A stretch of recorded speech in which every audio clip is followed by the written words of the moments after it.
Hello, everyone who's joining us. Thank you so much for joining us for today's Ways of Repair, Loss and Damage Symposium session. We're just going to give you a minute to start joining as you come in, and then I will start to introduce the session. Thank you very much for being with us. Now, this is the 8th session of the Ways of Repair, Loss and Damage Symposium. My name is Theo Allman-Skeeping, and I'm one of the coordinators of the Ways of Repair programme. And I'm very pleased to welcome you to today's session, which will see a panel discussion on transforming loss, mourning and ritual in times of climate crisis, during which we're going to hear from Alexis Pauline Gums and Zara Malkani.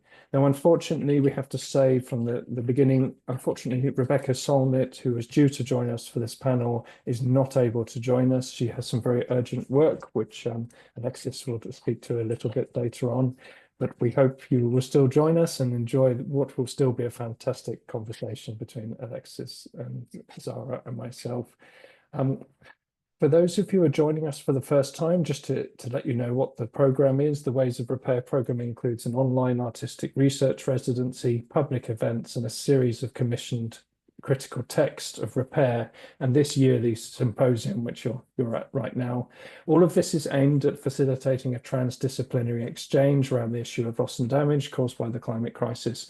And Alexis is joining us from the commissioned critical text side of things, and you can find her incredible text of repair, Tell the Others, on our website, whereas Zara is joining us today from the artist residency side of things, and you can also find Zara's digital restitution showing some of the research that she's undertaken over the year on our website as well, and that's called A Ubiquitous Wetness. So before we get going, I'd just like to introduce some house rules very quickly. We're going to speak for around 45 minutes in the panel discussion format, a bit longer perhaps, and we really encourage questions throughout. So please do use the Q&A function. This helps us not lose your questions in the chat. So use that Q&A session, use the chat as well. And again, ask questions throughout. Don't hold back. Please ask throughout. You're really welcome to use the chat to introduce yourselves. Please tell us where you're coming from. Tell us what your thoughts are on today's session, who you are, what your work is. But please note that if you are sharing any abusive comments, you will be ejected from today's session. So please be kind. And lastly, just to say that this session, as with every other session, will be recorded and shared on the symposium page of our website. You can find the last sessions to date on there, and we hope to get the recording up online by the end of today, GMT time. I've already introduced the program, and just to say, for the last week, we've heard presentations from the critical thinkers, from the artists and residents. This week of the symposium, which will run for another session tomorrow, is all about these panel discussions where we're trying to explore the critical links between loss and damage and the themes already being widely explored within the arts and humanities in response to the combined climate, human rights and environmental crisis, and a drive towards decolonization. So again, if you haven't already signed up for tomorrow's session, please do so via our webpage. Now, finally, I'd love to introduce our two esteemed speakers today and to give them a chance to say hello as well. So to start with Alexis Pauline Gums. Alexis is a queer Black troublemaker and Black feminist love evangelist and an aspirational cousin to all sentient beings. Her work in this lifetime is to facilitate infinite, unstoppable, ancestral love in practice. Her poetic work in response to the needs of her cherished communities has held space for multitudes in mourning and movement. Alexis is also an author and a poet, and there are far too many publications to list today, but I'll just hand over to you, Alexis, just to say hello. Hello, everyone. I'm grateful to be here with you from Saponi lands, colonized as Durham, North Carolina, in the United States. Thanks. Thank you so much, Alexis. We're so privileged to have you with us today. Thank you. Turning to Zara. Zara is a multidisciplinary artist, Collaboration, research, and pedagogy are at the heart of her practice, where she explores sound dissent and devotion against militarism and infrastructural violence. Working across multiple media, she explores the politics of development, displacement, and dispossession in Pakistan through the lens of dissent, ecological knowledges, and traditions of environmental resistance.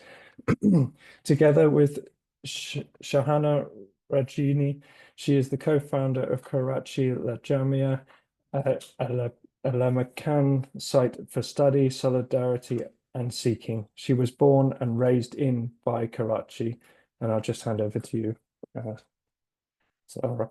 Hi, thank you. Yeah, I'm really grateful to be here and in your company.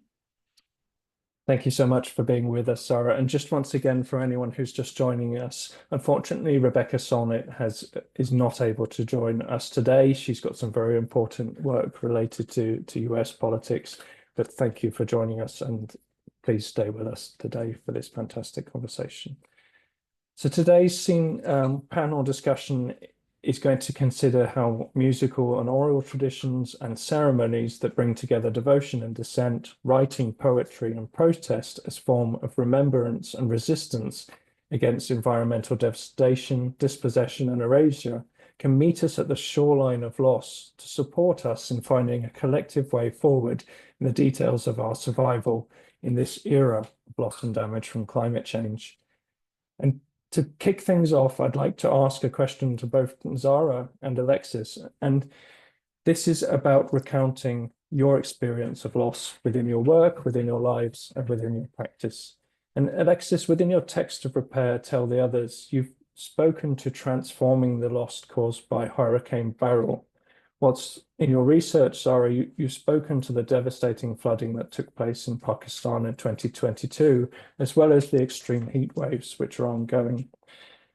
How, in the aftermath of these events, have you found ways to transform loss, grieve, and find ways to continue to resist against climate violence and pursue livable futures? And perhaps I would turn to you, Alexis, to kick us off. Sure. I mean, it's such a profound question, right? Um, every aspect of it. So like the personal, the word personal, the word loss, right? Um, so I'll say that the first thing that came to mind, and I'm dedicating my participation again to my Nana, my maternal grandmother, Joyce Mackenzie. I thought about surviving Hurricane Andrew with her in Florida, and her home was one of the losses of that experience. And it was a loss of a place that was important to her. It was a loss of an asset for her, but it was also the loss of an archive. You know, I think about like my mom's high school notebooks were in that garage, right? That was flooded and lost. Um, but then at the same time, I think about these scales of loss. I mean, the text of repair that I offered talks about the recent. I mean, while I was writing the text of repair, Hurricane Beryl arrived in Carriacou, and the loss of basically every building on Carriacou was a part of that, which is a physical loss, but also a cultural loss, right? And the displacement of the elders in particular, who are holding the big drum ceremony and doing the memory work that connects Carriacou diasporically, is not lost, but is profoundly threatened by the loss of place, the displacement, the potential takeover of those institutions that they created and the homes that they lived in Carriacou. And while I was writing that text, then, you know, whole towns were also lost here in North Carolina with Hurricane Helene. And, you know, that there's better names that we need, I think, to describe to describe the storms that could do more of the work that, yeah, that Farhana talks about, that TJ talks about, of naming names and saying who's accountable. Because there's not like some, for me, Beryl is like the name of an auntie, right? As a as a person from the Anglophone Caribbean, Beryl is the literal name of one of my great aunts. It's not the aunties, it's not the aunties who are responsible for the fact that there are stronger hurricanes happening earlier in the season, speeding up at higher rates than ever have happened before in the Caribbean. And that are reaching into the mountains like 300 miles inland. So all of that is to say that when I think about the loss, there's even a loss of the grounding on which I was understanding loss at the beginning of this project that is present for me. And I think about that in connection with your work, Zara. I think about there's the ecstasy of the continual seeking, right? And there's the importance of that fluidity and of that liberation. And it also is an intimacy with loss. And so when I think about personal loss, it's like I'm thinking multi-generationally, I'm thinking about diaspora, I'm thinking of what it means to be inheritor of multiple displacements. And I'm also thinking about what it means to honor loss as one of my teachers in this life, and what it means to honor the living that I do, but also the living that we do, the adaptive and creative and intimate and transformative living that we do in the face of loss, as something that is absolutely justification for reparations, but it's also something that I value. And so in my listening practice, which part of the generation of the text of repair has been listening to hurricane survivors and typhoon survivors. Part of that listening practice is to honor the wisdom that has come out of an intimacy with loss, and to, again, echoing our other colleagues who have spoken during this symposium, to honor that also as a form of expertise and leadership that should always be honored, but should also be centered and supported. So, Audre Lorde reminds us how political the personal is. And I appreciate this question about intimacy with the loss. And I also read that question and I was like, oh, we could have six hours just trying to, every loss is connected to every other loss, I guess, is the point. And that's why this collective response is so necessary. So I'll arbitrarily stop here just because I'm excited to listen to Zara, but we could go on. Yeah, Alexis, you ended by saying every loss is every loss. And it reminded me that years ago, I had read a text of yours that had really moved me. There was this one sentence that then I actually ended up using as a title for a work that I had made. And you had said, all water is a portal to all water. I remember I was grieving at the time, and I remember it really helped me to think that all loss is a portal to all loss. And I think that, I like that kind of, making the ways in which loss is a way to be more fully in the universe. And I think in my own kind of personal experiences with loss, what's really helped me, what's been a guiding wisdom for me, has been coming from this mystical Islamic tradition. In Sufism, the idea is that we come to this world to grieve, that the fundamental condition of the human is a condition of loss, and that love is also a kind of a condition of loss. And it really helped me to think that, in the same kind of worldview, separation is the most advanced lesson in love. And in that sense, loss becomes an invitation to abide more fully and completely by that love, to really fulfill that love.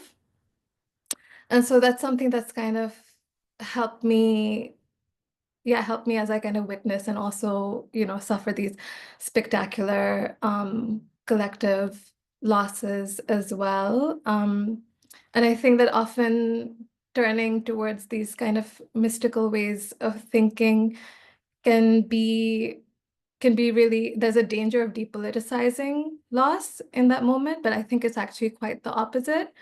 I think often when people wonder how to stay motivated in the face of so much loss and so much ruin, and being up against structures that are so much bigger, that seem so much bigger than ourselves, I think the idea that we're not necessarily motivated by a hope to restore what has been lost, even though that is, of course, something that we are struggling for, but that the motivation is to kind of abide by the love of what has been lost. I think that's a much more sustainable, that's a more sustainable place to find that motivation.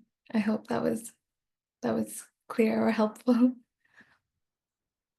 Thank you so much for these answers. And I'd like to turn to a question of the importance of remembering, and particularly to you, Alexis, because within your text of Repair, Tell the Others, you've highlighted how we've not learnt from our history of escalating storms, and that we've repeated the same mistakes again and again. And in doing so, you urge decision makers to avoid the predictable rhythm of disaster, neglect, militarization, and displacement. And instead, you call on them and us all to collectively practice a rhythm informed by the big drum of Karaku, which you mentioned earlier, a ceremony of restoration that centralizes kinship, intergenerational resilience, and a dignified memory of who we are before and after disaster. Would you also agree that remembering is an essential step in working towards restoration and transformation? Yes, short answer, yes. I definitely think that memory is important, and memory is also a site of loss, right? With the loss of archives, with the loss of my Nana, who I dedicated to. She's 90 years old, and I describe it like she's in the poem. She's in the circle place, she's in the circle place where she tells us the same stories, mostly early stories of her life, but certain things are changing in the poem of where she is cognitively right now. And so memory is so crucial, but memory is not like water, like land itself, like our lives. Memory is not something that is stable. It's I wanted to highlight the big drum ceremony because it is an embodied form of remembrance, and it is more than remembering, a list of facts. It's not we could contrast it to like a colonizing form of history that says, well, you have to know this, and then you can, dominate the situation in the future, right? Like that, that's the use of a colonial idea of history. And in a sense, Audre Lorde is listing facts. She is giving her testimony of what it was to survive Hurricane Hugo. And she is saying that this offering is something that she wants to give as an offering towards the future so that the same violences won't be repeated, because none of them are necessary. And at the same time, it depends on and it generates. I mean, the sacred text that I'm calling on is Audre Lorde's on Generators and Survival, a Hugo letter, which was published in Callaloo. It was published in a book that she and her partner published called called Hugo, Hell Under God's Orders, that was really documenting the collective experience of their community in St. Croix during Hurricane Hugo. And they felt the need to create a publishing company and publish their own book and interview all of their fellow survivors, because the way that mainstream media was characterizing what it is to survive, with things like people who are listening will be familiar with criminalization, with the idea of looting, with the militarization and protection of corporate private property being prioritized over the lives and the actual survival and the medical care and the food and water of the people who are surviving. They created a record of that because it shouldn't happen. And best case scenario, it would never have happened again. But of course, any of us who are here know that it has happened again in many instances in relationship to the capitalist predatory relationship to so-called natural disasters that is routine. It actually is a routine of violence. But it also depends on, and I hope you all get to read that text, because I see that as a text of repair itself, and it's the ancestor text, to my text of repair, in the love that's in it, in the tone that's in it. She's thinking about saying what she's saying to the people who are her intimate community of care.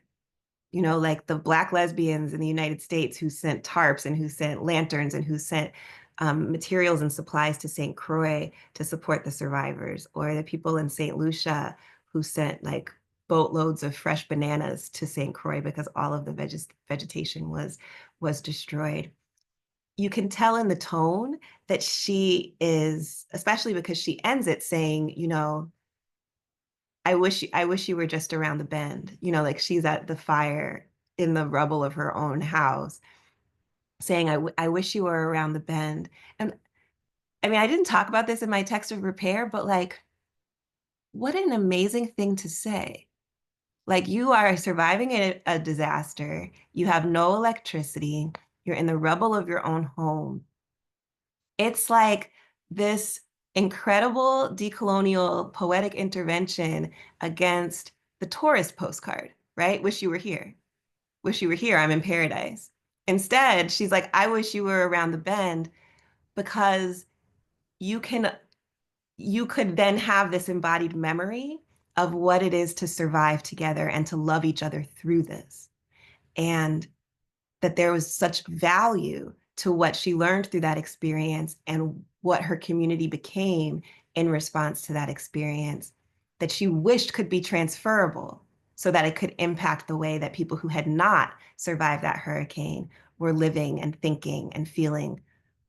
So that form of memory, right, is something that, it's the poet's task, right, to make the embodied experience shareable. And I think about it in relationship to, Zara, your work with the songs and with the lullabies. And I love the porosity of your definition of lullaby, because I mean, I don't know who else here has ever tried to put a child to sleep, but the lullaby is just any song you can remember, like it may need to function as a lullaby, and but that's related to memory too, right? That there's a remembering and a tuning in that we're actually using all the time to do vibrational work in the present, right? I think it's very obvious that we're doing vibrational work when you're trying to put the baby to sleep. You got to slow your heart down. Like, you can't just like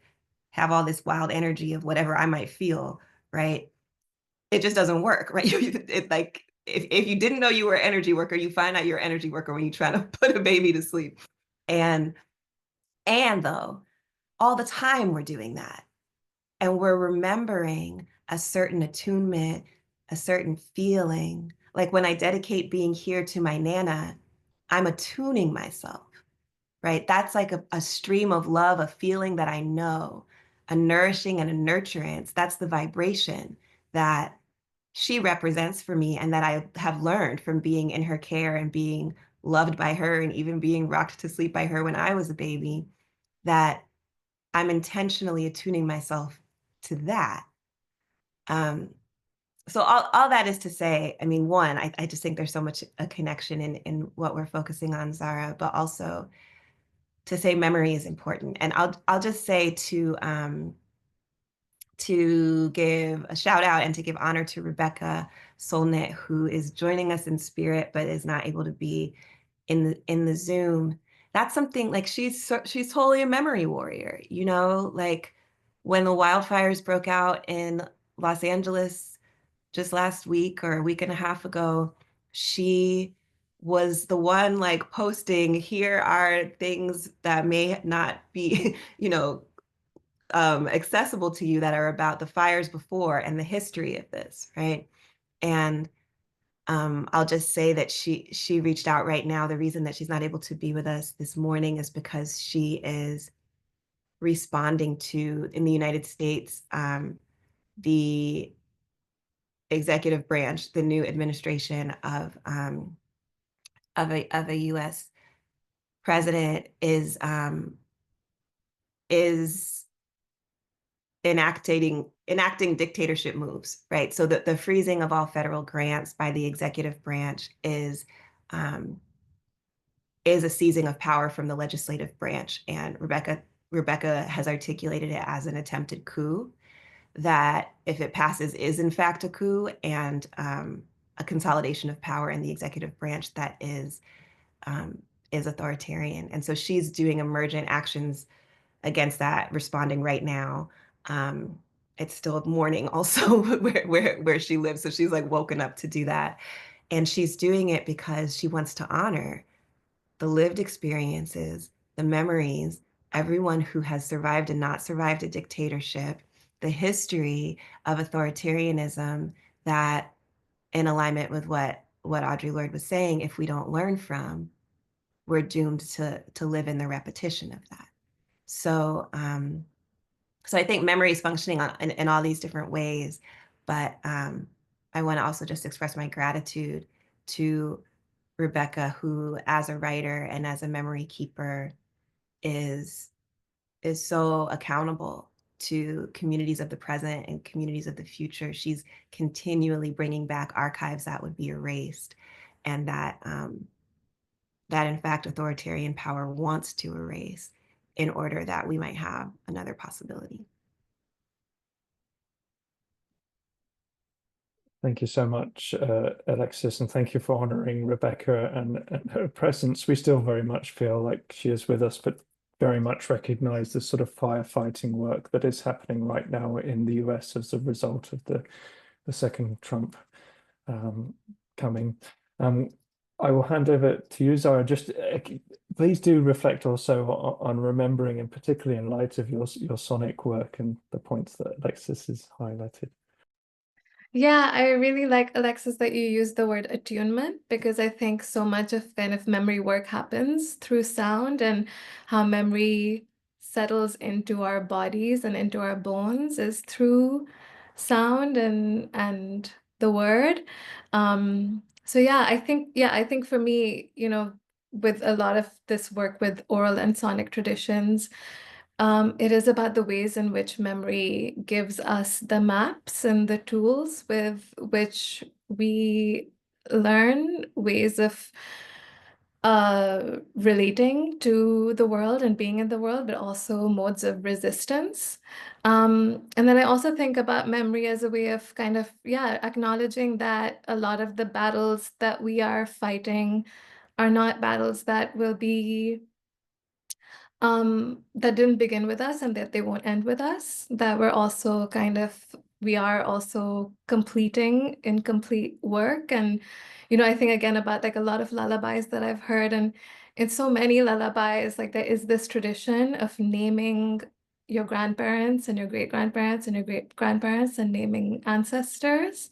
And then of course there's also like a lot of lullabies that are about kind of tracing a geography, or kind of painting a vivid geography of the land that this baby has been born into. But yeah, I think, yeah, memory is kind of, on the one hand, giving us the tools and the maps with which to move forward, but also then keeping us accountable and obligated with those we come from. And then, yeah, again, I think about how so much of that is in sound and in the word. I mean, one of the, again, when you look at the mystical Islamic tradition, one of a really major central devotional ritual is zikr. And zikr means remembrance, and it's just the kind of repetition of it's just the repetition of holy names of the holy names of God or of prophets. And it's just kind of the repeated repetition. And there's this idea that in that repetition, in that moment of repetition, or in the kind of rhythm of repetition, but also zikr is necessarily done in a collective. And so the idea is that the sonic frequency of that remembrance could change something in you on a cellular level, but then when 100 people come together to do it, it could change something in the universe on a cellular level. And so yeah, that's some of what the idea of the thought of memory and remembrance brought up for me, is that it's also just a devotion, again, a devotional obligation. And a way of, sorry, just one more thing, and a way of kind of, of weaving solidarity with those who are not necessarily visible and with us in this realm in this moment.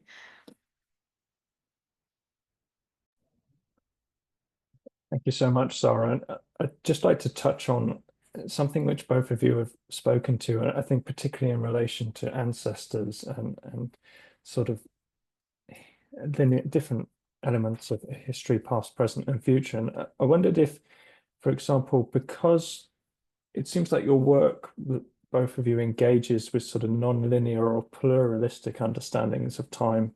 Alexis, in your case, through ancestral love, and Zara through different traditions of ecological resistance. And I wondered, how do these relationships with time help us move from grief to repair? I know you've touched on this already a little bit.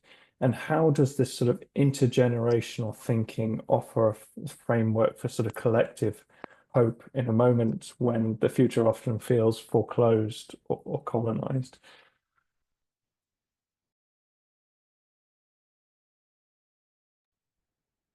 Yeah, I do think, I mean, and it's in alignment with what you were just saying, Zara. I do think that the intergenerational scale is the scale, right? It is the scale of existence. We exist as multiple generations intertwined. Our survival is intertwined with multiple generations, the generations of the living, but also the generations who have lived before, future possible generations. And it's in my text of repair, tell the others, I use the word dignity, right?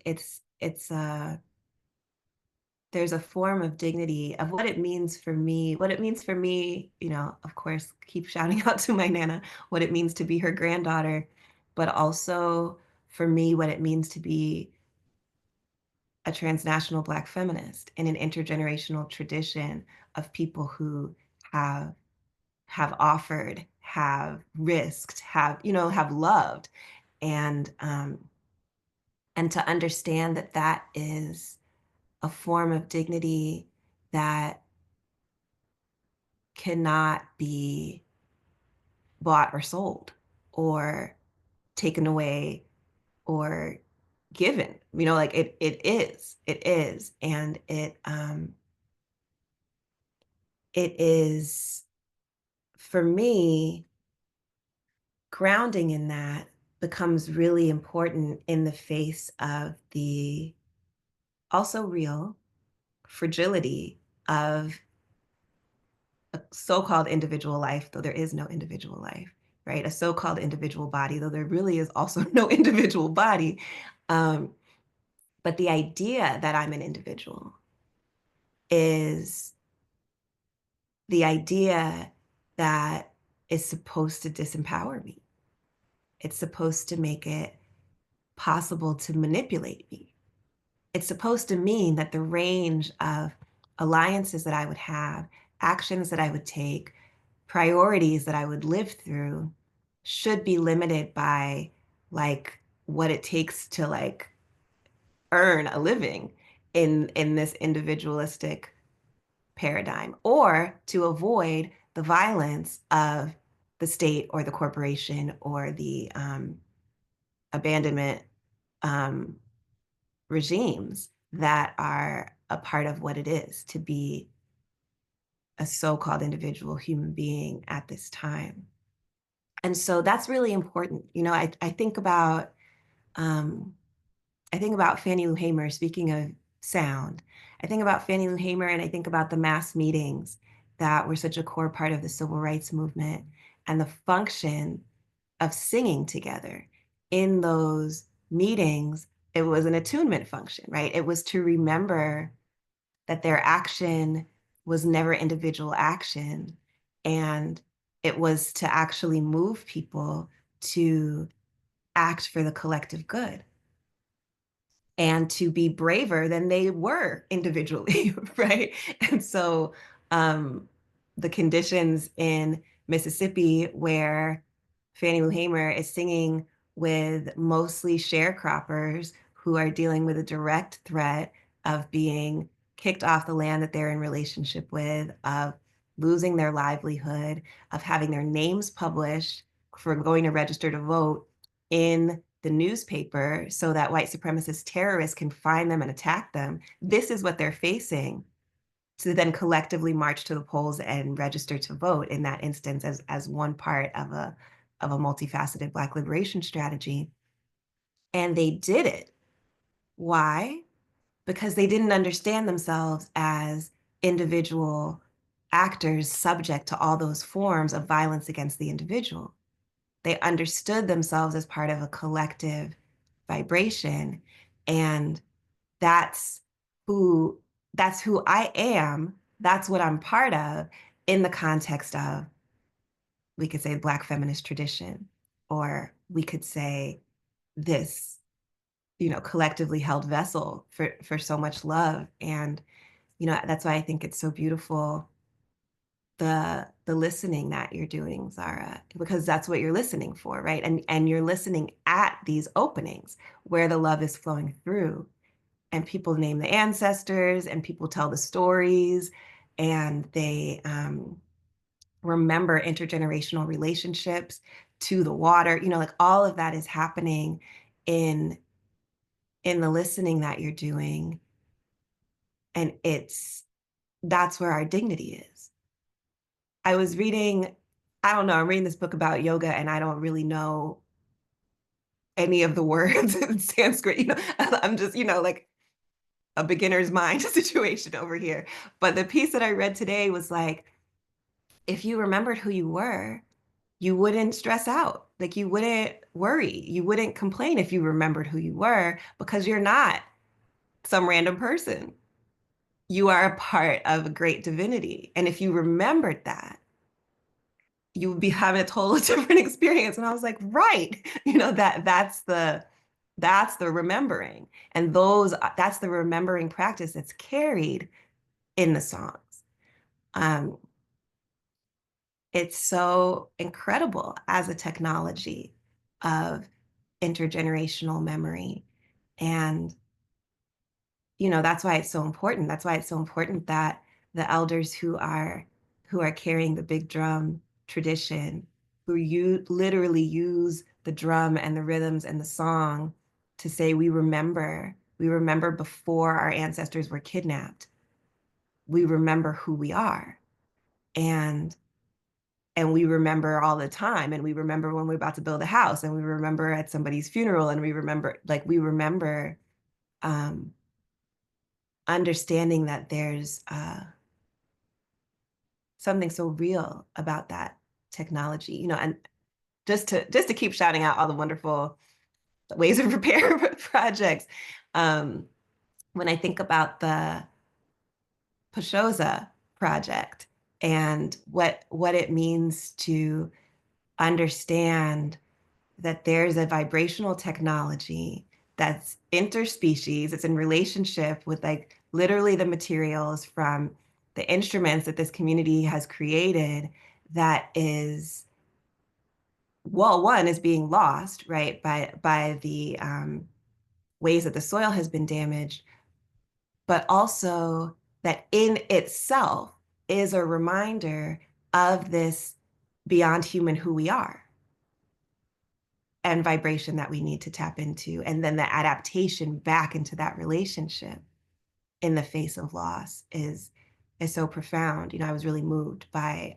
the way that our colleagues are teaching that and finding that and lifting that up and honoring it. So now I forgot what the question was, but I still believe I should have said all the things I said. But yeah, I'll stop now and listen more. Yeah, I really like you had said that idea that if we remember who we were, we wouldn't stress, because if you remember who you are, you wouldn't stress because you are not. And then you went on, but you could have also just, stopped there, that you are not, you are just the collective. And I think like there's nothing like collective singing, or what you said, the collective vibration, to really remind you that, to really experience that moment of losing yourself in a collective, or finding yourself in a collective, of that kind of experience of, yes, that mystical experience of self-annihilation. But that mystical experience of self-annihilation also becomes a site for the creation of a new collectivity. And I really think about, I mean, again, there's so many of these collective vibrational traditions that do that, and also kind of remind you that we're barely a fraction in the real timeline of things. But one such moment that I kind of go back to is last summer.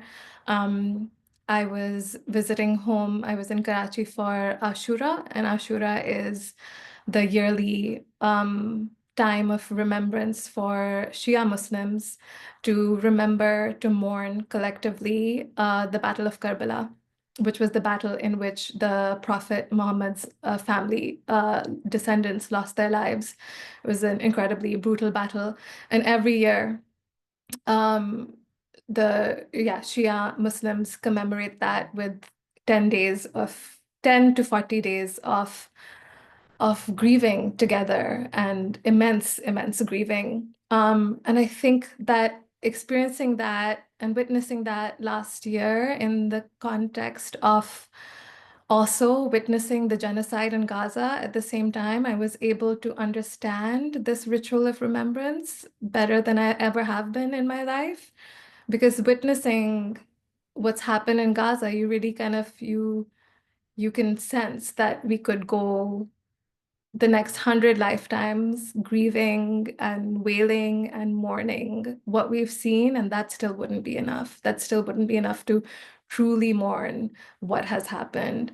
And I think, yeah, and then in that sense, that it is that moment of collective grieving, collective wailing, collective mourning, collective singing, collective zikr, collective remembrance, that really allows you to also know that your grief in this moment is not unprecedented, or the devastation of this moment is not unprecedented.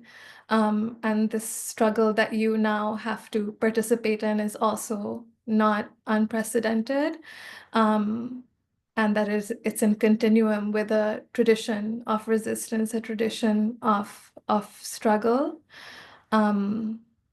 Yeah, and again, that kind of that collective mourning, collective wailing, collective remembrance becomes a site for the production of a collectivity, and a kind of a renewal of a promise to struggle.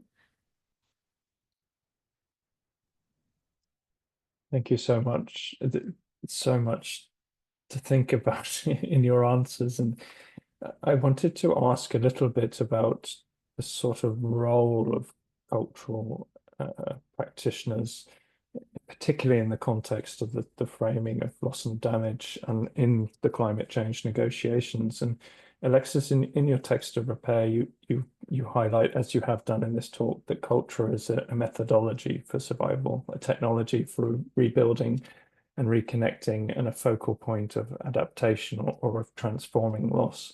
And you also point out that cultural practice is also a way to tell and illustrate the truth of our loss, as you've spoke about today.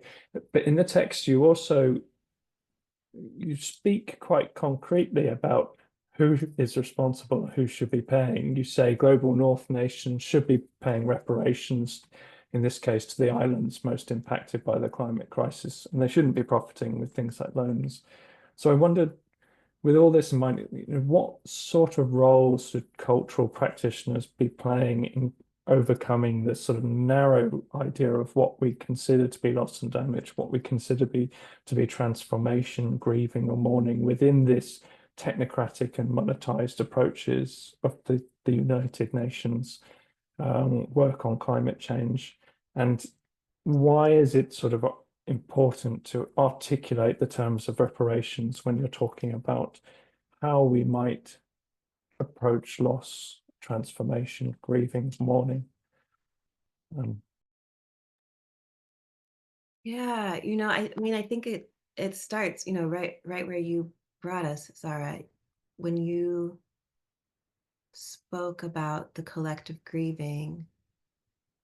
What I heard in my heart is solidarity is a form of remembering who we are, right? And so our solidarity is, we could think of it as like, as differently situated individuals, we're coming together to do something, to act on each other's behalf or something like that. But if we remember who we are, that separation is what we're unlearning in our practice of solidarity. And I do think that it has been the case that when so many genocides are invisible, and there's a visibility that we have collectively witnessed, in terms of the genocide in Gaza. I know for me, it was almost like, oh, so this is what happened to my indigenous ancestors, for example, of Shinnecock Nation, that I could never watch on Instagram on my phone. But now I'm actually connecting to my solidarity with Palestinians through understanding that I'm not separate from that, right? It's a genocidal reality that is a profound forgetting of what life is. And so inside of this question about the technocratic and the predatory loans and the systems of supposedly displacing loss, like someone else can lose and someone else can gain from someone else losing, right? The separation that needs to be agreed upon for that to even make sense or have any possibility. That's what we have to unlearn by remembering who and also what we are, which is like what life is. And so the role of the cultural in that is, I mean, I don't know, this is what I feel like we're doing. Like I feel like we are attempting to clear this noise that is saying you're an individual, you're separate, you're scarce, you gotta separate yourself from anybody who is experiencing loss, so you're not transformed by that loss. You know, like all of that, you got literally build walls, but also psychically build walls to protect a very fragile idea of what it is to be alive. And as a person who's socialized inside of that noise, I understand that it's more than a notion. You know, it's more than just someone telling me, actually, Alexis, remember who you are. You're part of the great divinity of life. It takes more than that to actually act otherwise, right? It does require listening together, singing together, listening deeper, listening again. And it is part of the poetic question. It's part of the question of the cultural worker. What are the ceremonies that we have to find, remember, and invent in order to actually be who we are? You know, actually act in alignment with that remembering of who we are. And it's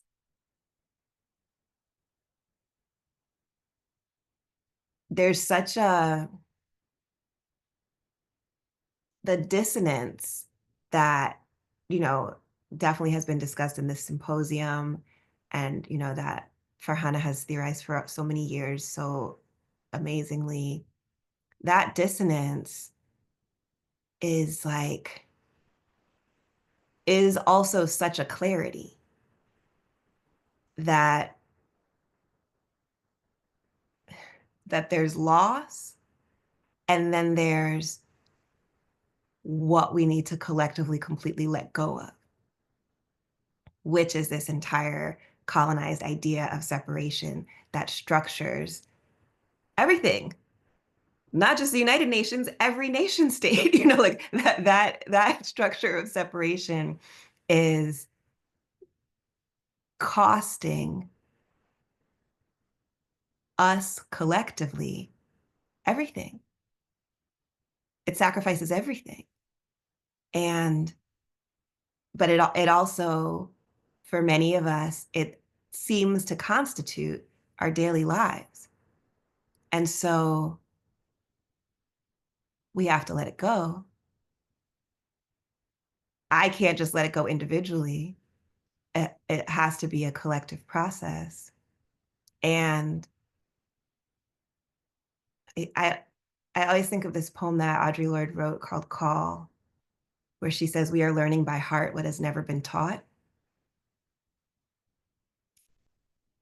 This is the creative imperative, how to learn something that we don't have words for, you know? And of course, we're connecting with archives, and we're connecting with the poets who have said things that are important to me, and the song makers and the lullabies. But also,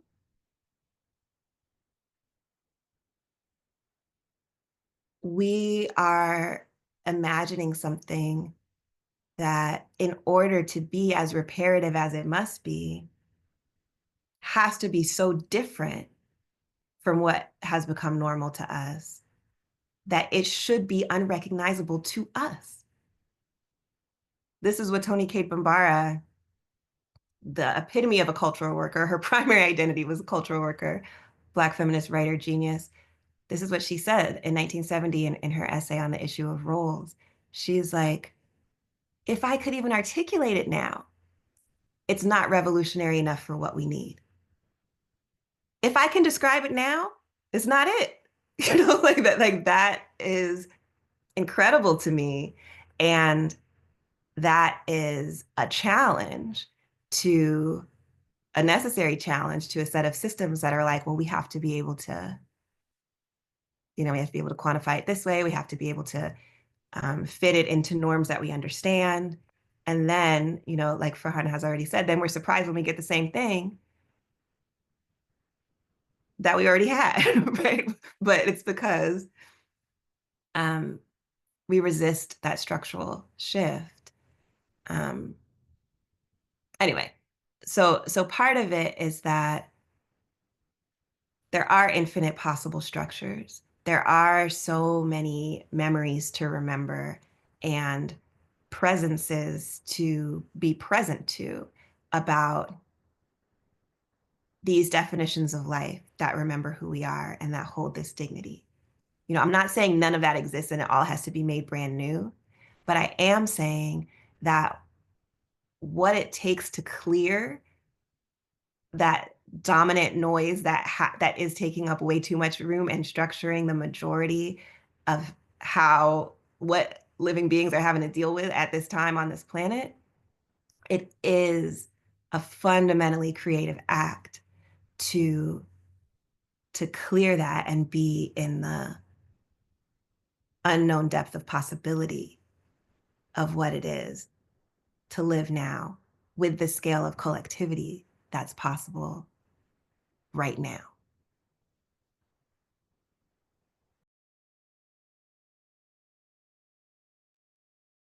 Yeah, there's not a lot I can say to follow up on that. But yeah, something that came up for me, Teo, as you were asking the question is also that, yeah, in some ways the problem is fundamental to the question as well, that the idea of culture, it is a uniquely European idea that culture is somehow separate from everything else in life. And that, it is culture that, yeah, culture is how we animate the material world and also how the material world animates us. It's also something that's not necessarily the domain of humans entirely either. We're not necessarily at the center of it, or sometimes we're just surrendering to it or just a vessel for it. And it's not, yeah, that's something I often want to say as an artist, is that, yeah, it's not really entirely in my hands. But also with, like, yeah, and it is also kind of a product of a uniquely European secularism, that culture could be separated from the material world. And that's kind of how that's what gives birth to these museums that are the kind of secular shrines of European culture. And we talked about this a lot in different conversations that we had over the year with Ways of Repair, of how, so many of our cultural artifacts that were stolen cannot be separated again from the cultural practices that imbued life into it, and that they kind of also imbued life in their own ways. So yeah, so I think that would be how I'm kind of thinking about the role of culture, is that, yeah, that it's everything. Thank you so much, Sarah. And this really ties in with something which came up in yesterday's discussion around the archive and the sort of pushback on the archive being anything other than the living, the current, everything, rather than placing into a box or trying to contain. Now we are almost out of time, but I'm going to ask one question from the audience and tie it into 2025.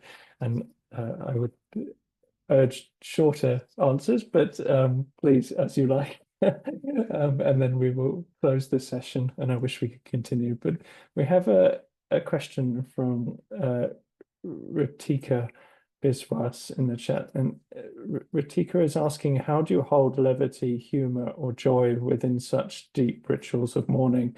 And I would like to ask, how do we do so in 2025 with all that we're up against? Please give us some very wise words to go away with. Over. I mean, I'm already laughing. So I love that question. And I think it's connected to also so many of the other questions. These are great questions. And I'm sorry that we can't speak to all of them. And I take responsibility because I'm not concise. And I don't know if I ever will be. But I will just say that my experience of listening for and to my ancestors all the time is mostly an experience of like experiencing their laughter. Like they find my life hilarious. They find all my mental dramas, like everything, like my floating head in a, they think it's hilarious. So So that is a part of it, but it also, and I think the reason I hear them laughing all the time, I mean, it's a supportive and loving laughter, but it also has to do with the absurdity that is obvious when I place my life in that ancestral context. And I do think that 2025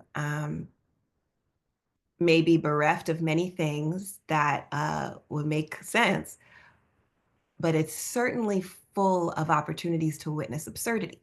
So I think that there's no scarcity when it comes to that. And it's important. You know, it's important to remember that what's absurd is absurd.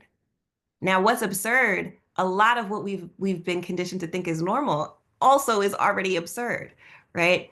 But I think that that's very important because not only are we, that's one of our paths to remembering who we are before and beyond this. It's also very important not to mistake the absurd for sense in the sensorium of what life actually is. So I think you're going to laugh a lot, and it may not always be a laugh of delight, but it will certainly be good for the physiology that it takes to stay present and respond. Yeah, I think what you said about the absurd is so important because, yeah, I think it is important to also remember that these structures that we're up against that seem so insurmountable and so powerful and so strong are truly absurd. And that, yeah, and to laugh in the face of these men, it's a sacred obligation to laugh at them. But I think, yeah, in being able to embody that levity, humor, or joy, I think the answer is in the collective and in the experience of being in the collective, that humor, levity, joy is such an inevitable part of coming together. And again, like in this last year, I think about the encampments that students did in universities, and I just remember seeing these encampments and kind of having so much admiration for these students and what they were able to achieve, but also kind of seeing these encampments and just feeling like just remembering what it feels like to be part of a collective and the rush and the ecstasy of experiencing that moment, especially when you're young, of being in protest with your friends and with people you love, and then to connect with other people through that protest and just the rush of that. There's nothing like it. There's nothing like the joy of losing yourself in the collective. So yeah, that would be my answer to that. Thank you so much, Sarah, and thank you so much, Alexis. This has been such an amazing talk, and I go away with so many thoughts in my head, as I'm sure everyone in the audience does too. I think I need to watch again straight away afterwards. And thank you so much for being with us today and for your engagement throughout the symposium throughout the year. Both the text and your digital restitution are fantastic. And please do go to our website if you haven't done so already to visit the text and visit Zara's digital restitution. They're both available on the homepage at the moment. So unfortunately, we're at the end, and I have to say thank you to all of you who came. Thank you for asking questions. Thank you for Rebecca, who was here in spirit, but sadly not with us today. And thank you particularly to our supporters, the Open Societies Foundation, who have made this program possible, and the Loss and Damage Collaboration as well. Thank you so much. And again, for those who have not signed up, tomorrow is the last session of the symposium. It's very sad, but it's also going to be a fantastic session. So please do join us. It's going to be on decolonizing climate coloniality and recentering marginalized voices and knowledges, which we'll see Farhana Sultana, as well as Gabriela de Matos and Amali Tower speaking in those sessions. You'll find all the details on the website for the session. So thank you so much once again. And also a special thank you. Unfortunately, I was facilitating for my colleague Phoebe, who is sick today. So we wish Phoebe a speedy recovery, and please get well soon. So thank you so much, everyone. Thank you. Thank you. Thank you. Bye. Thank you.